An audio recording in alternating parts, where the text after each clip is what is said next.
Assalamualaikum warahmatullahi wabarakatuh. Kami calon guru penggerak Angkatan 9 Kabupaten Banyuasin akan melakukan demonstrasi kontekstual modul 2.3 coaching dalam supervisi akademik, terdiri dari pengamat atau observer, coach, dan coachee. Bersama saya Melani Yasari dari SD Negeri 1 Muara Padang. Dan saya Eli Wahyudi dari SDN 6 Muara Telang. Dan saya Bintani Juliati dari SDN 14 Air Saleh. Selamat menyaksikan.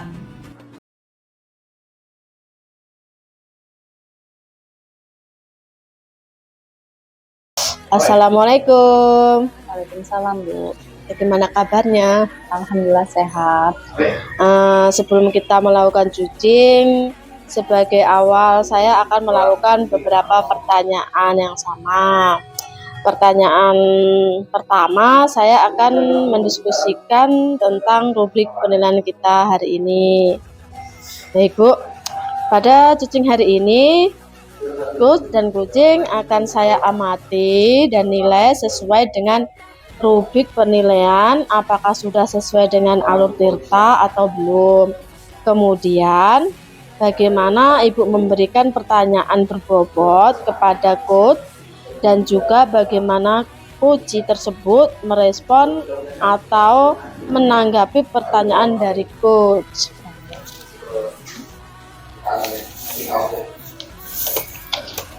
Nah, dengan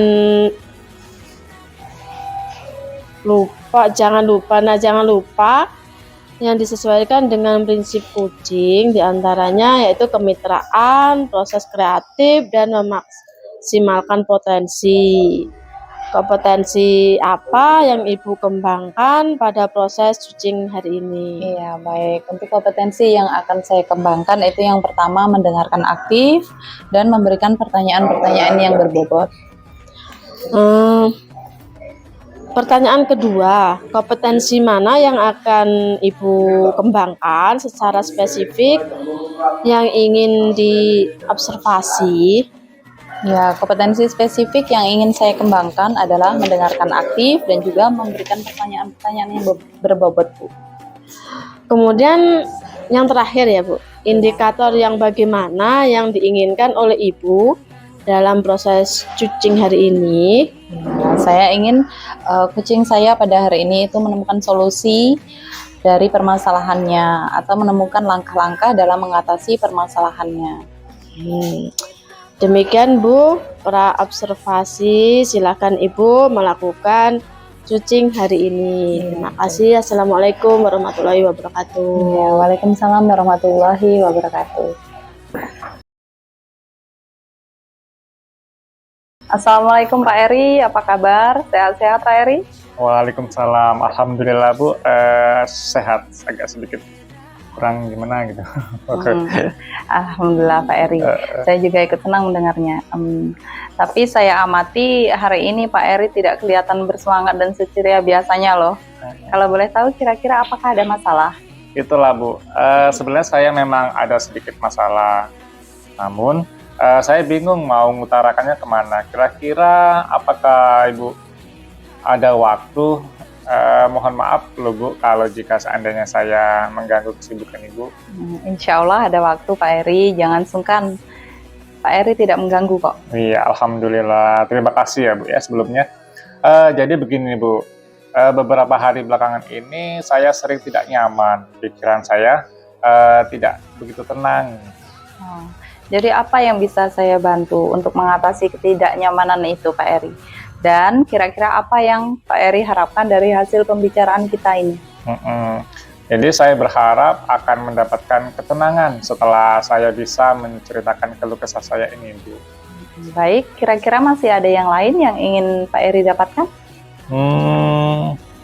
Saya berharap akan mendapatkan solusi sih dari masalah saya ini. Iya, semoga nanti kita akan mendapat pemecahannya ya Pak. Amin, amin ya rabbal alamin.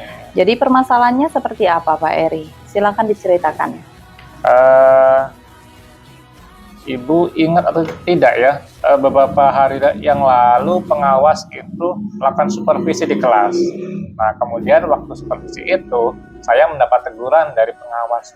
Oh, insya Allah saya ingat Pak. Tapi bagaimana bisa? Lalu kira-kira apa yang membuat Pak Eri mendapat teguran tersebut? Kalau menurut saya sebenarnya masalahnya tidak begitu serius sih Bu.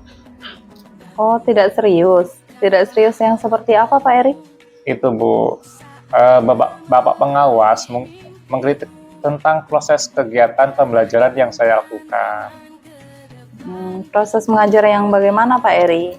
Apakah Pak Eri dinilai kurang bisa mengelola kelas dengan baik? Atau seperti apa sampai dikritik seperti itu?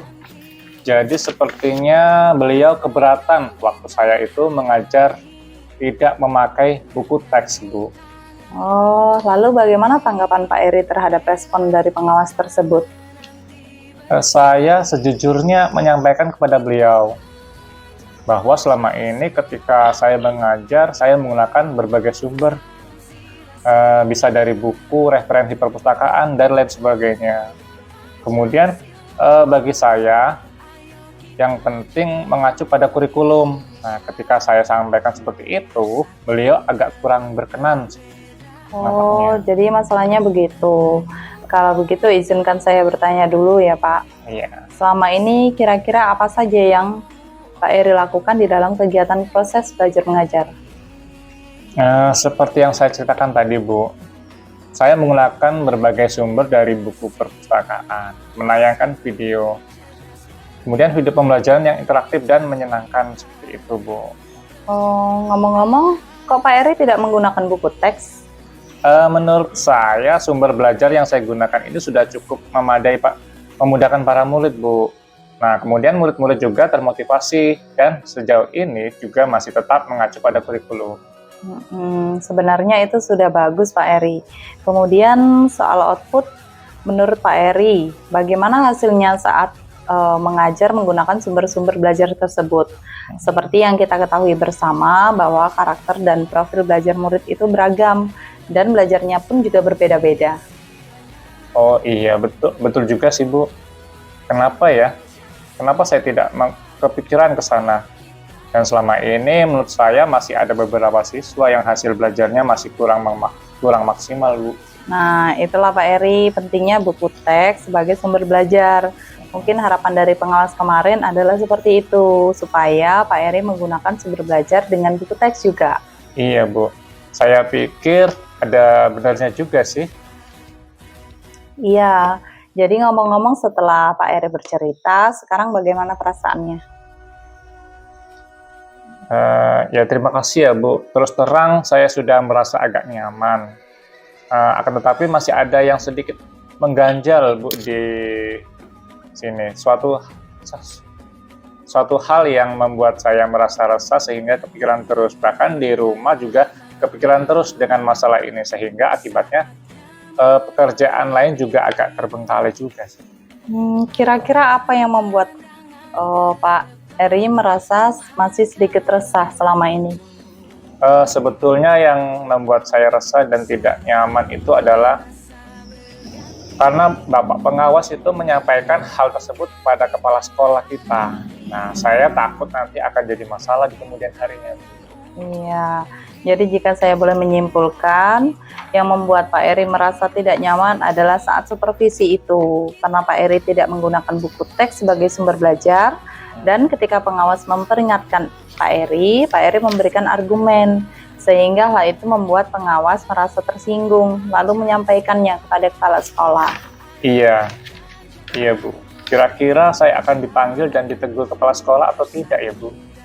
Jadi kalau menurut saya untuk masalah ini Pak Eri bisa merefleksi dan mempersiapkan diri saja.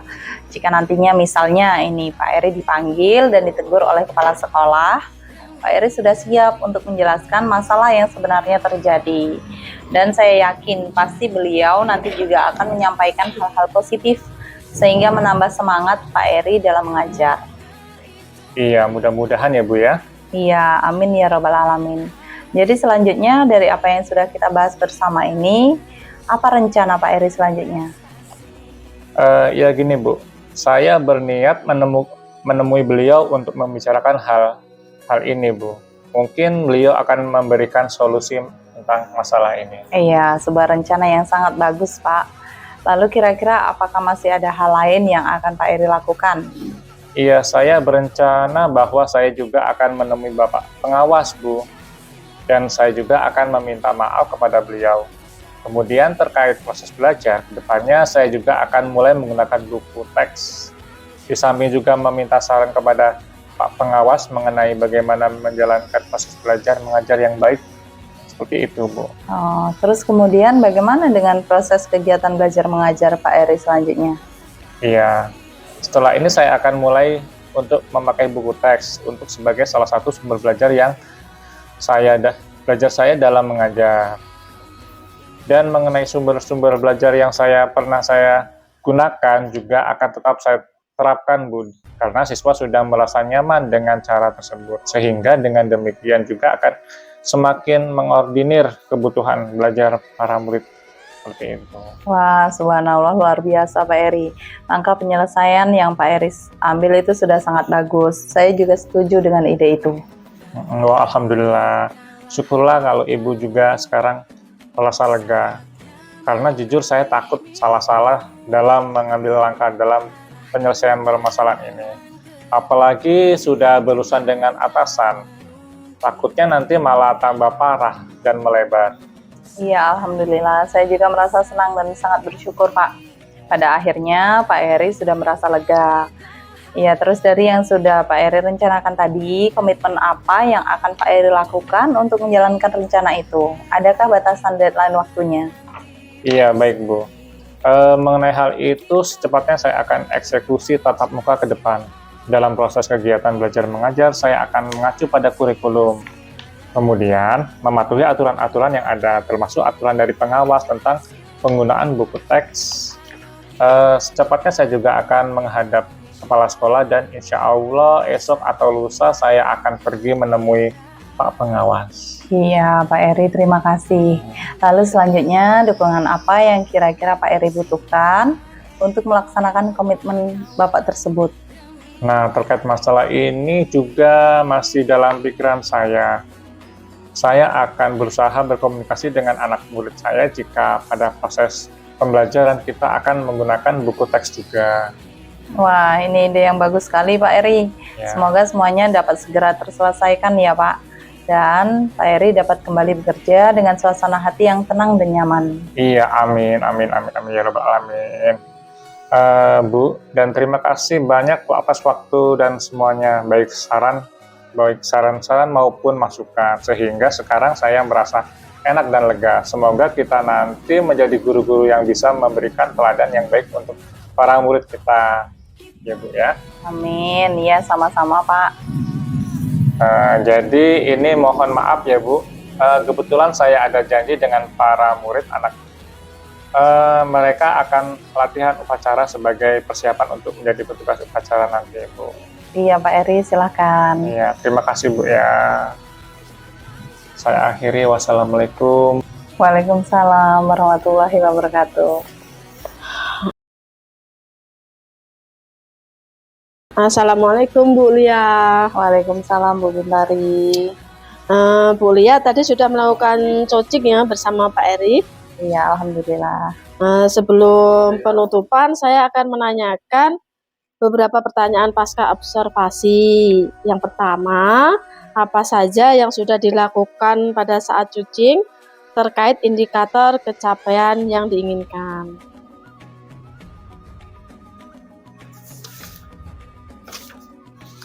Dalam coaching ini, saya sudah melakukan coaching dengan alur tirta dengan menanyakan tujuan, identifikasi, rencana aksi, dan tanggung jawab. Sehingga alur tersebut bisa menggali kunci untuk menceritakan dan menemukan solusi-solusinya. Oke Bu Lia, menurut saya sebagai observer, pada saat coaching tadi sudah berjalan dengan baik. Dan proses alurnya sudah sesuai dengan alur tirta dan juga Bu Lia sudah menggali dengan memberikan pertanyaan-pertanyaan kepada Pak Eri sehingga Bu Lia bisa menemukan solusi dari permasalahannya. Dan juga coaching sudah dilakukan dengan prinsip coaching. Pertanyaan terakhir ya Bu Lia, yaitu kompetensi apa lagi yang akan dikembangkan berdasarkan hasil melaksanakan cucing yang baru dilakukan. Ya, kompetensi yang ingin saya kembangkan yaitu dengan cara lebih memahami proses tirta, sehingga dapat melakukan coaching dengan lebih baik lagi. Iya, semoga kedepannya kita dapat melakukan cucing lebih baik lagi. Demikian observasi kita hari ini, semoga bermanfaat bagi kita. Saya tutup. Wassalamualaikum warahmatullahi wabarakatuh. Waalaikumsalam warahmatullahi wabarakatuh.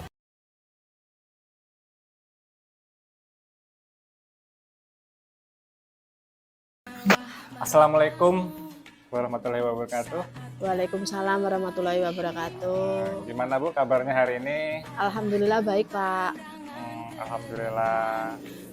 Sebelum kita melakukan kucing, sebagai awal saya akan melakukan beberapa pertanyaan terlebih dahulu sama Ibu. Iya. Boleh? Ya, pertama-tama saya akan mendiskusikan tentang rubrik penilaian kita hari ini. Baik Bu, pada kucing hari ini, Kus dan kucing akan saya amati dan saya nilai sesuai dengan rubrik penilaian apakah sesuai dengan alur tirta atau belum. Nah, kemudian bagaimana Ibu memberikan pertanyaan berbobot kepada Kus dan juga bagaimana kucing tersebut merespon atau menanggapi pertanyaan dari Kus yang Ibu lakukan. Kemudian jangan lupa yang disesuaikan adalah prinsip kucing, diantaranya adalah ada kemitraan, proses kreatif, dan memaksimalkan potensi. Nah, kemudian kompetensi apa yang Ibu kembangkan pada proses kucing hari ini, Bu? Iya, Pak. Kompetensi yang akan saya kembangkan adalah mendengarkan aktif dan memberikan pertanyaan berbobot. Oh, ya. Kemudian pertanyaan kedua yaitu kompetensi mana yang akan Ibu kembangkan secara spesifik yang ingin diobservasikan? Kompetensi spesifik yang ingin saya kembangkan adalah mendengarkan aktif dan memberikan pertanyaan berbobot. Oh, ya. Kemudian ada pertanyaan terakhir nih buat Ibu. Indikator yang bagaimana yang diinginkan oleh Ibu dalam proses kucing hari ini? Ya Pak, saya ingin kucing saya menemukan solusi dari permasalahan atau menemukan langkah dalam mengatasi permasalahan. Oh iya Bu, demikian Bu ya untuk pra observasi hari ini. Silakan Ibu melakukan kucing hari ini. Ya Pak. Ya, saya akhiri. Wassalamualaikum warahmatullahi wabarakatuh. Waalaikumsalam warahmatullahi wabarakatuh.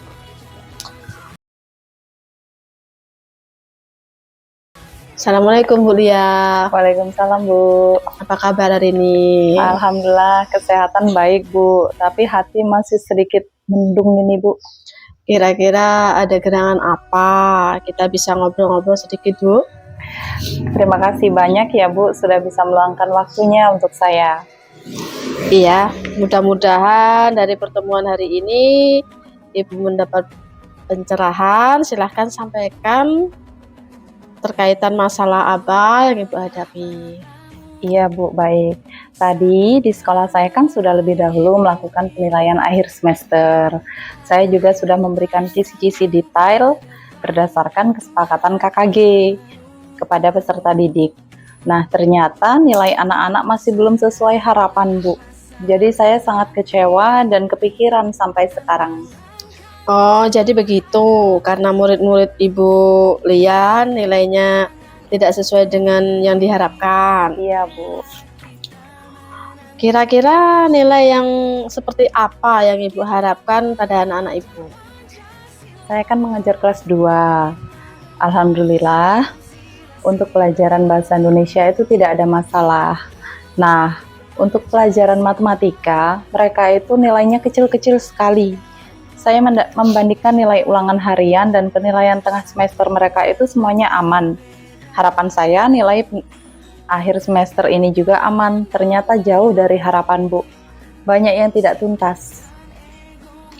Jadi menurut Ibu Lia kira-kira kenapa? Apa yang membuat nilai ujian mereka kecil Bu?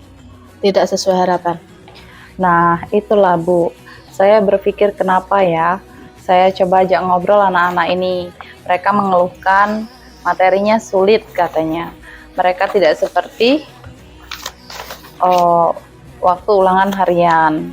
Nah, ketika menjelang penilaian akhir semester, mereka kurang maksimal belajar karena di sekolah ada P5, gaya hidup berkelanjutan daur ulang sampah. Jadi selama beberapa minggu ini mereka sibuk mempersiapkan hastakarya yang akan ditampilkan pada saat P5 nanti. Sehingga waktu mereka itu kurang dalam belajar. Jadi yang membuat nilai akhir semester siswa rendah karena kurang maksimal mereka belajar ya Bu ya. Dan ada kegiatan P5 tadinya. Menurut Ibu Lia sendiri, apa yang Ibu lakukan dan strategi apa untuk kedepannya agar dapat membuat nilai anak-anak tersebut menjadi besar Bu? Meskipun kendala yang tadi disebutkan kegiatan P5 dan kurang maksimal belajar, tadi data apa lagi Bu? Benar Bu, saya jadi tercerahkan dengan pertanyaan Ibu ini. Mungkin saya perlu itu yang pertama menekankan kepada anak-anak tentang betapa pentingnya manajemen waktu, karena pada saat pembuatan proyek P5 itu mereka sampai lupa belajar karena harus membuat desain baju dari daur ulang sampah yang memakan waktu untuk mereka belajar. Jadi tugas P5 mereka jangan sampai mengganggu tugas belajar mereka. Yang kedua, saya di kelas 2 ini memang belum sempat menentukan bagaimana gaya belajar mereka. Sehingga ketika pembelajaran, saya sama ratakan dengan model pembelajaran yang sama atau tidak berdiferensiasi. Untuk kedepannya mungkin saya akan melakukan asesmen diagnostik untuk menentukan gaya belajar mereka terlebih dahulu. Ya, baguslah Bu Lia. Dari manajemen waktu dan identifikasi gaya belajar. Jadi dalam dua permasalahan itu, apa tantangan yang Ibu hadapi dalam mengatasi permasalahan tersebut? Iya, untuk mengingatkan manajemen waktu itu sebenarnya bisa dilakukan setiap saat saya di kelas. Cuma tantangannya yaitu, terkadang saya lupa menyampaikan kepada siswa. Untuk tantangan yang kedua Bu, terkait identifikasi masalah, apa tantangan yang dihadapi? Untuk yang kedua Bu, untuk melakukan asesmen diagnostik ini sebenarnya bisa lewat HP, mereka bawa HP ya Bu. Cuman saya harus bekerja sama dengan kepala sekolah, agar jangan satu kelas saja yang dilakukan asesmen diagnostik, tapi seluruh kelas. Dan ini belum terjadwal di sekolah kami. Jadi Ibu akan bekerja sama dengan pihak sekolah untuk melakukan asesmen diagnostik. Ya. Lalu selanjutnya, daya dukung apa yang Ibu dapat dan diberikan dari pihak sekolah? Mungkin dari segi sarana prasarana, bagaimana Bu? Sarana dan prasarana itu didukung oleh sekolah Bu, karena kita ada laboratorium komputer yang memadai di sekolah. Hanya tinggal penerapannya saja. Oke Bu. Lalu setelah asesmen diagnostik ini dilakukan, langkah selanjutnya apa yang Ibu lakukan agar permasalahan belajar yang rendah itu dapat terselesaikan? Jadi Bu, setelah nanti terkumpul dan terlihat gaya belajar anak-anak, saya akan menyesuaikan mulai dari modul ajar sampai pada proses belajar yang berdiferensiasi mengikuti gaya belajar siswa masing-masing. Sehingga ketika mereka belajar mengikuti gaya belajar mereka masing-masing, itu akan tertanam rasa suka dengan pelajaran saya, dapat meningkatkan hasil belajar mereka juga nantinya. Iya, betul sekali Bu. Nah, kira-kira kapan ini dilakukan?